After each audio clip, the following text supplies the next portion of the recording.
V Celju uspešno izpeljali že 29. Roševe dneve. 70 let moškega pevskega zbora skladateljev Ipavcev. V nedeljo 7. tradicionalni dobrodelni koncert osnovne šole Lava. Košarkarice atleta po osvojenem pokalu začenjajo drugi del državnega prvenstva. Dober dan, spoštovane gledalke, cenjeni gledalci televizije Celje v tokratni informativni oddaji Dogodki dneva. V Celju so danes potekali tradicionalni 29. Roševi dnevi.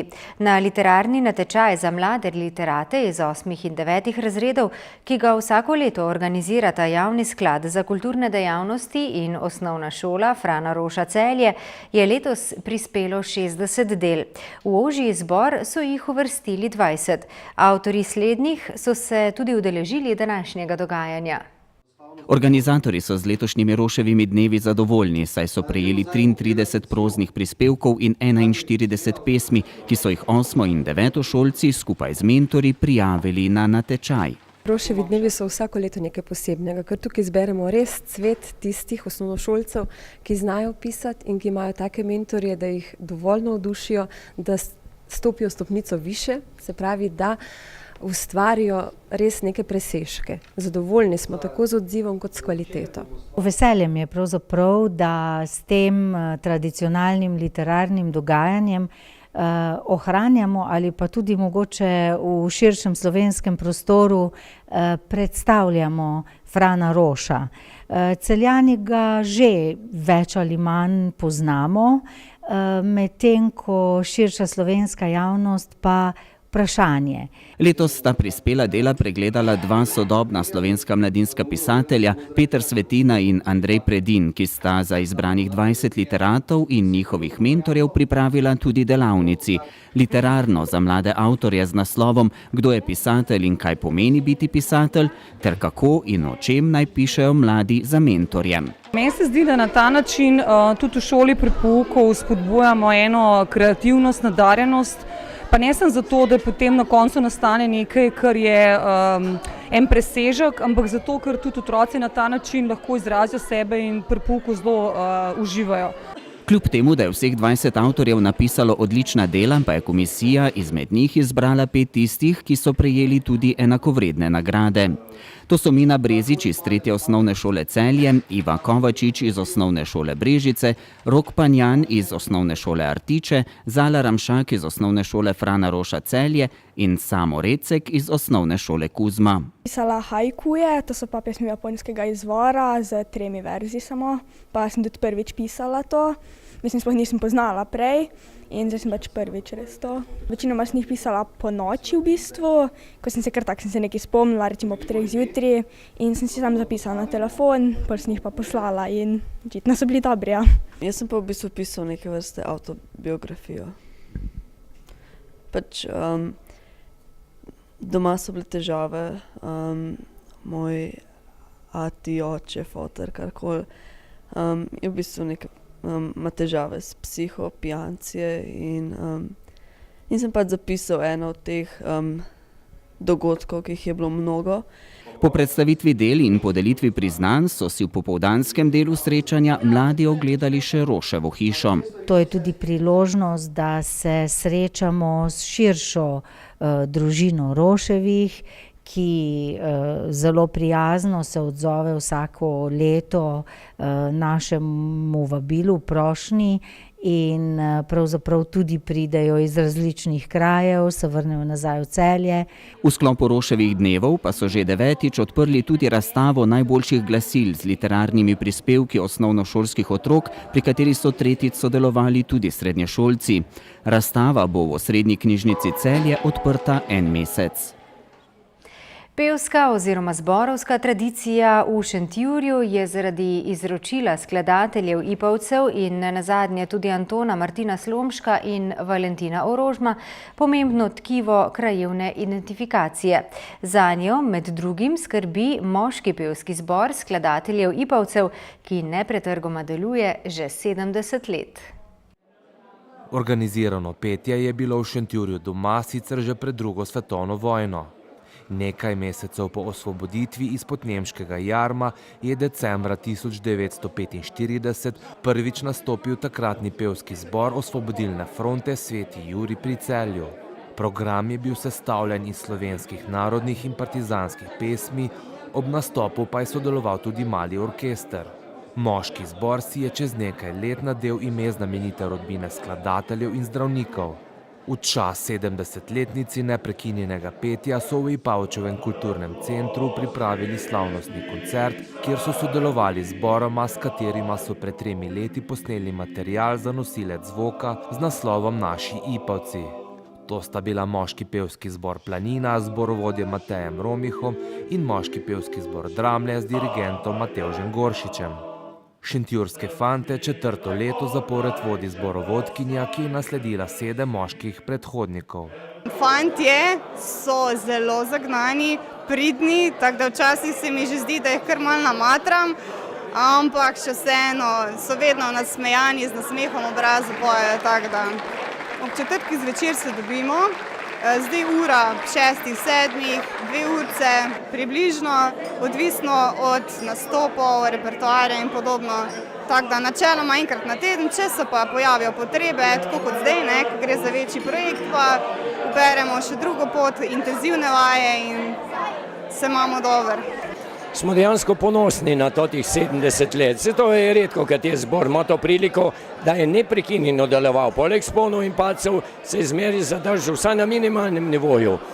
In zdaj nas je 26, to je neka taka kritična masa, kritična številka. Važno je, da smo po glasovih, pa kaže se trend pomladitve zbora. To sem zelo vesel in zato verjamem in sem prepričan, da bomo s svojim delom nadaljevali, ga nadgrajevali, ampak v svojih ciljih bomo realni, glede na to, koliko zmoremo, da se s tistim repertoarjem kvalitetno in prav predstavimo poslušalstvu.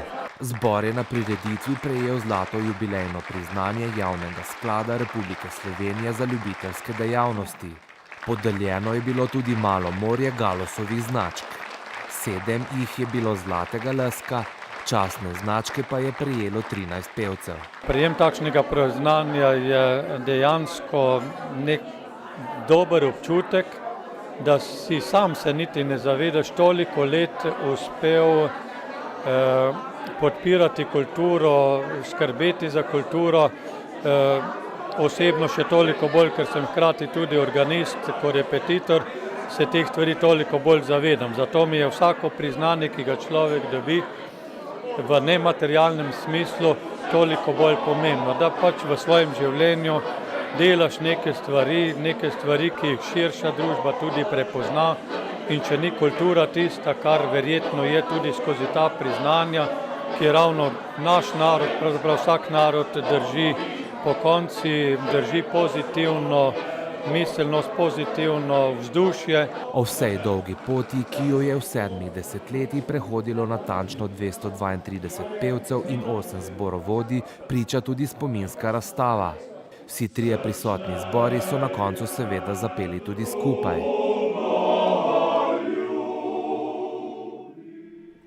Na cvetno nedeljo, 20. marca, osnovna šola Lava pripravlja že 7. dobrodelni tradicionalni koncert z naslovom Prebujanje pomladi in upanja. Cilj koncerta je, kot vsako leto, zbrati čim več denarja, s katerim bodo lahko tudi v prihodnje pomagali socialno šibkejšim učenkam in učencem. Prebujanje pomladi in upanja je naslov koncerta, ki ga tudi letos pripravljajo na osnovni šoli Lava. Glavni namen je še vedno zbirati sredstva za pomoč učenkam in učencem in tudi ta, da otroci s pomočjo pri organizaciji in izvedbi koncerta nabirajo dragocene izkušnje. Pripravljamo naš dobrodelni koncert, ki je nam v ponos, prav zaradi tega, ker s pomočjo dobrodelnega koncerta zberemo tudi sredstva za naše otroke, še za šolski sklad in res na pragu pomladi in pomlad vedno prinaša upanje. Vsako leto se pri izboru nastopajočih zelo potrudijo, tako je tudi letos. Zelo se potrudimo, da vsako leto pridobimo nekaj zelo prepoznavnih, izjemno kvalitetnih glasbenih gostov. Letos zagotovo, če tako rečem, najbolj vroča roba, to je Manuela, zmagovalka letošnje Eme, ki se je brez kakršnega koli zadržka odločila, da sodeluje na našem dobrodelnem koncertu. Helena Blagne, ki se mi zdi, da jo v Celju redko kdaj vidimo in tokrat jo bomo gostili in lahko imeli priložnost slišati. Zagotovo sta tudi Marjan in Majda Petan za generacijo, ki ima rada res to lepo umirjeno glasbo in posebno energijo. Potem so tukaj še Show Mix Band in pa, ki znajo narediti dober žur, in pa hčera od enega od nastopajočih, naša učenka Ela, ki bo tudi kot solistka na dobrodelnem koncertu, namreč damo vedno tudi mladim priložnost. Potem zagotovo naš pevski zbor in pa seveda dijaki gimnazije Celje Center, katerih smo tudi zelo veseli, kajti tudi oni so se odločili, da bodo dobrodelni skupaj z nami. Dobrodelni koncert je že 7. po vrsti, letošnji pa se bo torej zgodil na Cvetno nedeljo. Velja torej le še povabilo nanj. Naš otroški pevski zbor bo zagotovo tisti, ki bo naredil prekrasen uvod v koncert, tako da bo naredil ta pravo vzdušje in to naj bo tudi kot povabilo. Otroci bodo začeli s koncertom in otroci bodo tudi tisti, ki bodo deležni potem izkupička dobrodelnega koncerta, torej v nedeljo, na Cvetno nedeljo. Tokrat ob 17. uri v Celjskem domu pripravljamo ponovno, verjamem, neponovljiv dogodek, ki je vedno res nekaj posebnega. To ni šolski koncert, ampak je koncert za javnost in se nam zelo, zelo tudi gre, da imamo obiskovalce, pa seveda, da razprodamo dvorano.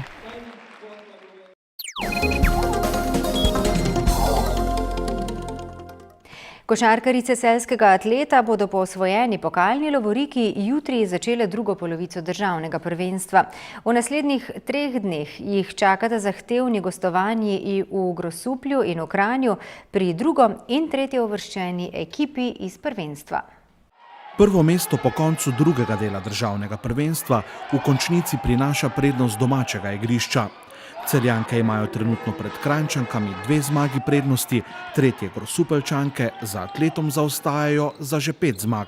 Ja, mi bomo res naredili vse, da enostavno ostanemo prvi po rednem delu, kar nam nekako v polfinalu prinese ekipo Maribora, ki pa ni tako zahtevna kot ekipi Triglava in pa Grosuplja, tako da bomo upam, da se dobro pripravili na ekipo Grosuplja sedaj in že sedaj mogoče poskušali v tem vikendu rešiti prvo mesto po rednem delu.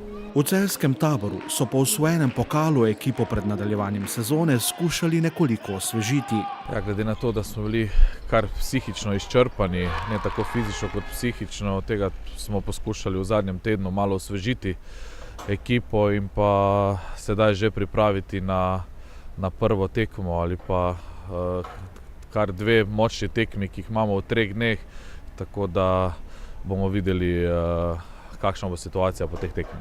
Jutri bodo Celjanke gostovale v Grosuplju, ki so ga v polfinalu pokala Slovenije premagale s kar 38 točkami razlike. Trener Atleta Damir Grgič tokrat pričakuje precej težje delo. Sigurno pričakujemo težjo tekmo, kajti ekipa Grosuplja premore kvaliteto. Mislim, da tista razlika v pokalu visoka ni nekako realna in to je nova tekma, čisto druga tekma in upam, da bom svoje igralke poskušal pripraviti maksimalno in da zmagamo že v tej tekmi v Grosuplju. Zaradi izključitve v finalu pokala je trener Atleta Damir Grgič dobil 1 tekmo prepovedi vodenja ekipe. Jutri bo v njegovi odsotnosti srečanje vodil njegov pomočnik Jure Krajnc. Mislim, da to ne bo velik problem. Mislim, da bo Jure Krajnc oddelal svoj posel korektno. Mi bomo vse naredili že v predpripravi na tekmo in dobro pripravili igralke na samo situacijo na terenu. Mislim, da bo pa to še en večji motiv za dekleta, da stisnejo in da se vrnemo iz Grosuplja zmago. Že v soboto pa ekipo Atleta čaka repriza pokalnega finala. ko se bodo Triglavu zoperstavile na njegovem parketu v Kranju. Zelo težka tekma, lahko pričakujemo. Ekipa Kranja bo po moje maksimalno motivirana, tudi mi bi morali biti, tako da gre za dejstvo, da oni še lovijo to prvo mesto po rednem delu.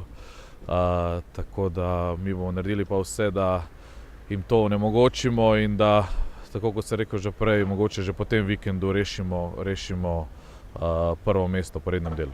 Jutrišnjo srečanje na Dolenjskem se bo začelo ob 19:15, sobotno v Kranju pa ob 17:30.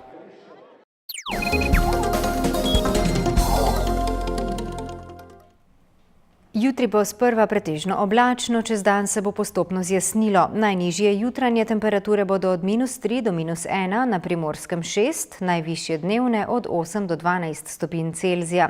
V petek in v soboto bo sončno in topleje. Toliko v današnji informativni oddaji, drage gledalke, cenjeni gledalci televizije Celje. Hvala lepa, ker ste bili v naši družbi. Bodite z nami tudi jutri. Nasvidenje.